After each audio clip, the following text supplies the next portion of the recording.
Welcome back everyone. Today we are making succulent planters once again out of logs. I made a video about this not too long ago. It didn't do so well, but apparently they are quite popular when I try to sell them online. I have not been selling them for very much, only 10 bucks a piece. It's not nearly enough to make this worth it. So my goal is to try to make these quicker so that I can sell them for cheaper, maybe about the $20 range. But the problem is, I just can't seem to figure out how to make these faster. But I'm going to give it another try. So after a little trial and error yesterday, this is what I've come up with. I basically screwed everything down to a piece of plywood here, and this is just some scrap wood that I'm going to be using as a router sled. But I'm actually going to be starting with the hole saws. So, yeah, originally I had cut these holes out on the previous ones on my drill press. And I was actually using the larger ones, but these got jammed up quite a bit. So I think I'm going to start with a smaller hole saw bit, run it along the center there, try to take out as much meat as I can, maybe move up to this size as well, and then tidy up all the edges and get the final shape with the router. So let's go ahead and see if that actually works out, because I haven't tried it yet. And I'm actually going to be doing it with a handheld drill instead of the drill press.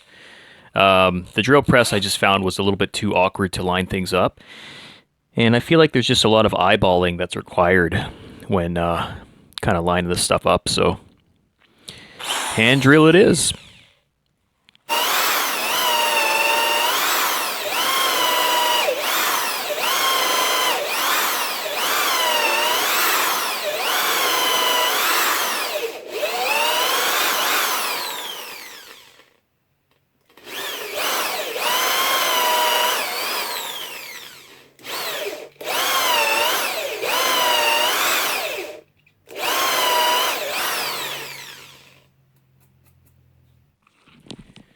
Okay, so as you can see, it's not going as smoothly as I wanted it to.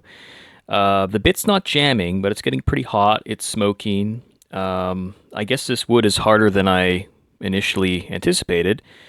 It's not drilling out extremely quickly or anything. So I think I will continue, and I'll just run these all along here. And I don't think I'll go to the larger hole saw size. So we'll just finish this and move on to the router. So the second one went a lot quicker. I do find that sometimes, depending on the grain of the wood, like over here we've got a junction going over here, the grain is probably quite twisted in there, so it's going to be a little harder to drill through. Over here there's a knot on the side, so the grain's probably quite twisted in there as well. I think the grain is straighter over here, so it should drill easier and quicker. But another common problem I have is pieces breaking off and getting jammed in there. So then I have to stop and pick it out, which just takes up more time. And now the reason I didn't just start with the router, I'm sure some of you are probably wondering that. I haven't actually tried with just the router, but I've done like mortise and tenon joinery with the router, and I just found that sometimes when the mortise is too big of a hole, it can actually take a while to kind of router through the wood, and that would be quite a lot of material in this log to use a router bit on. So we're going to continue here and see how it goes.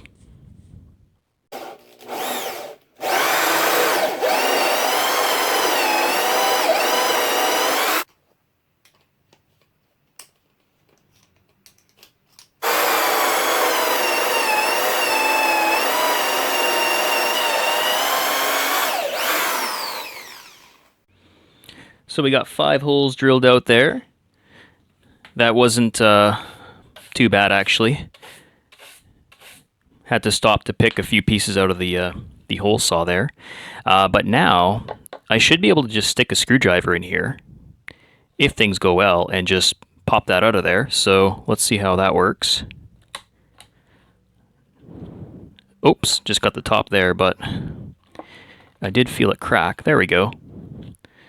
So those should come out quite easily now. That's if the grain isn't too twisted.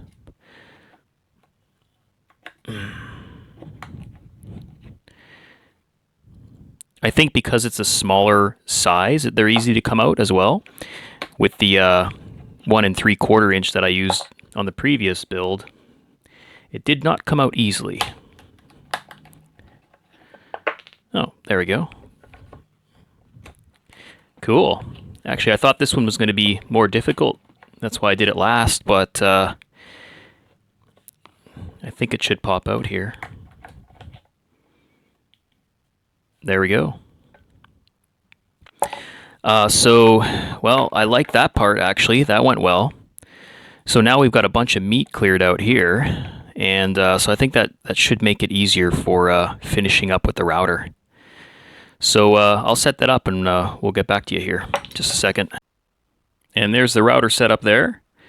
I've got that bit attached there. I've got my plunge router. I'll be able to push this down. I'll probably go down an inch at a time. And with these pieces of wood here, I'll be able to just slide my router across quite easily and just kind of work my way around, trying to increase that hole and make it nice and even and nicely shaped. And I've got this plywood clamped down to my table saw, so nothing will move around. So I'm going to go ahead and put my camera down, and we'll see if this works. And just a quick tip here. If you make one of these sliding jigs for your router and you find that your router is not sliding very smoothly, you can go ahead and just put some wax on there, and it will slide very smoothly. Before I put the wax on there, it was kind of sticking to the wood a little bit, so that helps out quite a bit. If you don't have any of this wax, you can use like a candle. You can even use a bar of soap, actually, and just rub that on there.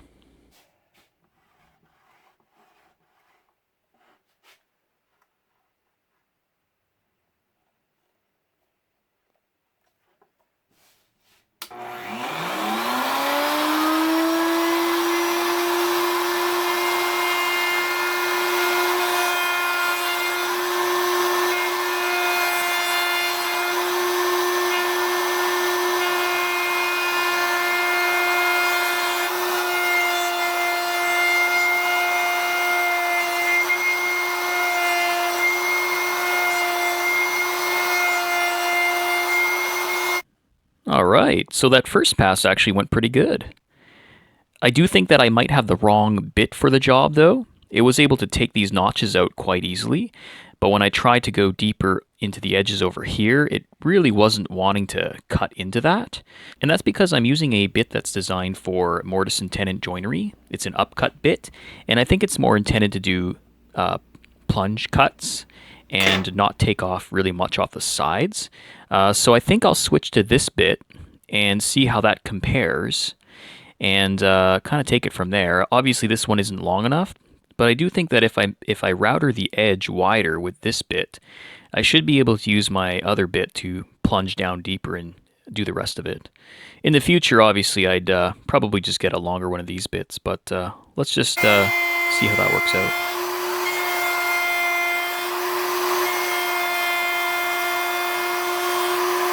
There we are. So that straight bit actually worked quite a bit better.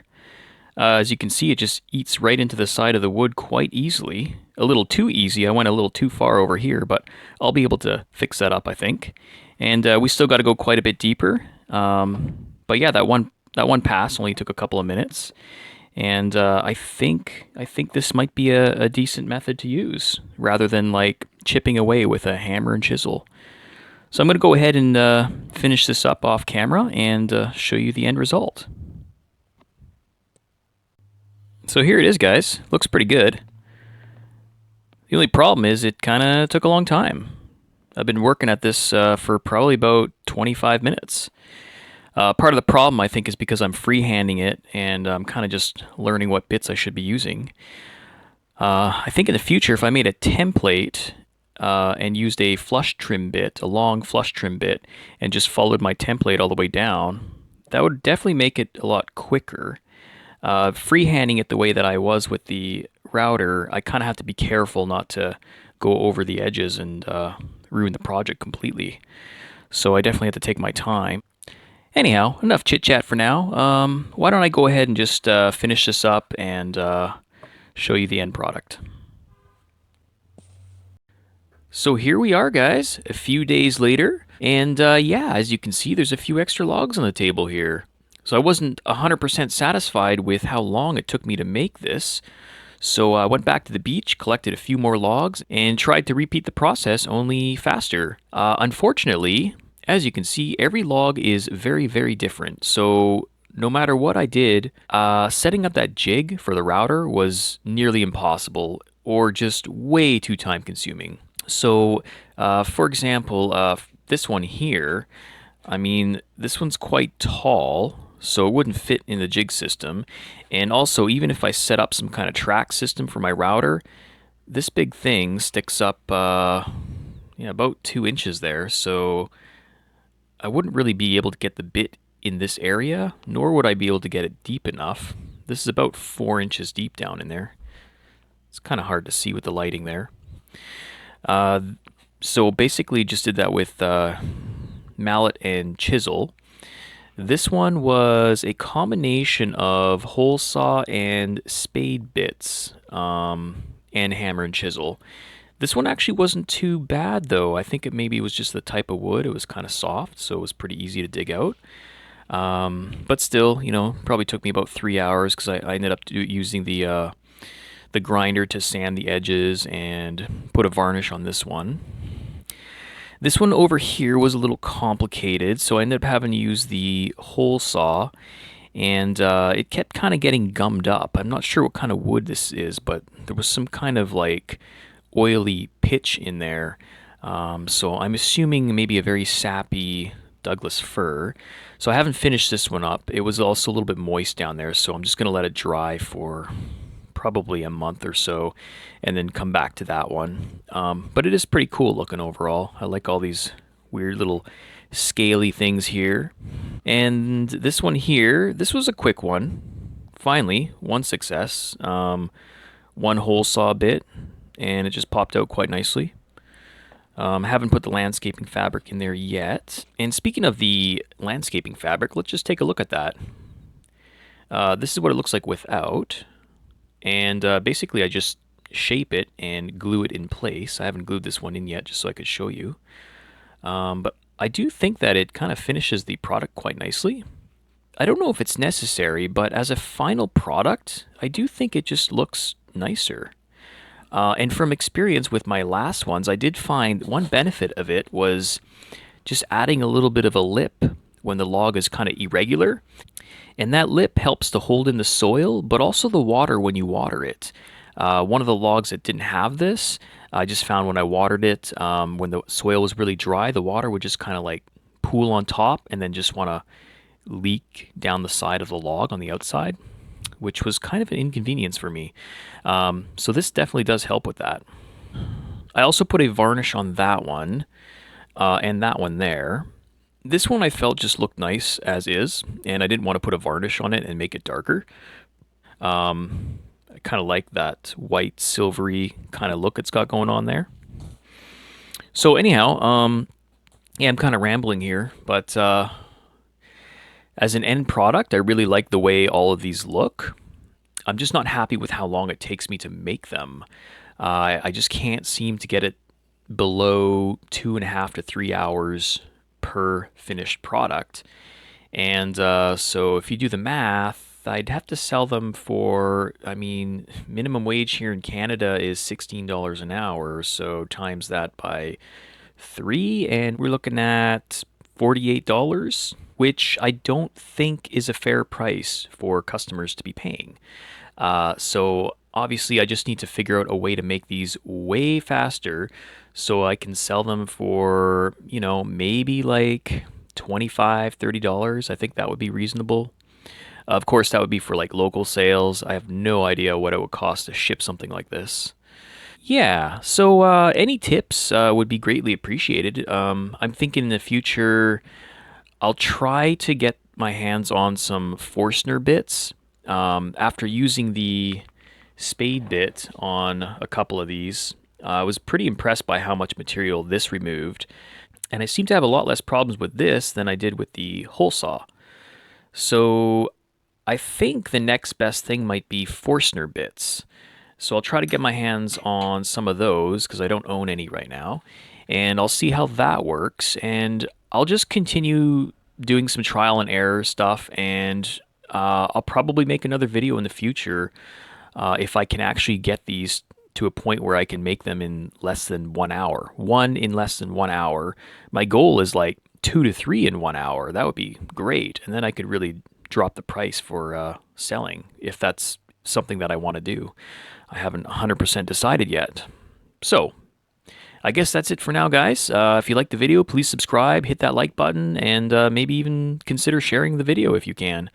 It would be a great help to the channel, and yeah, I look forward to making more videos, so stay tuned. Thank you.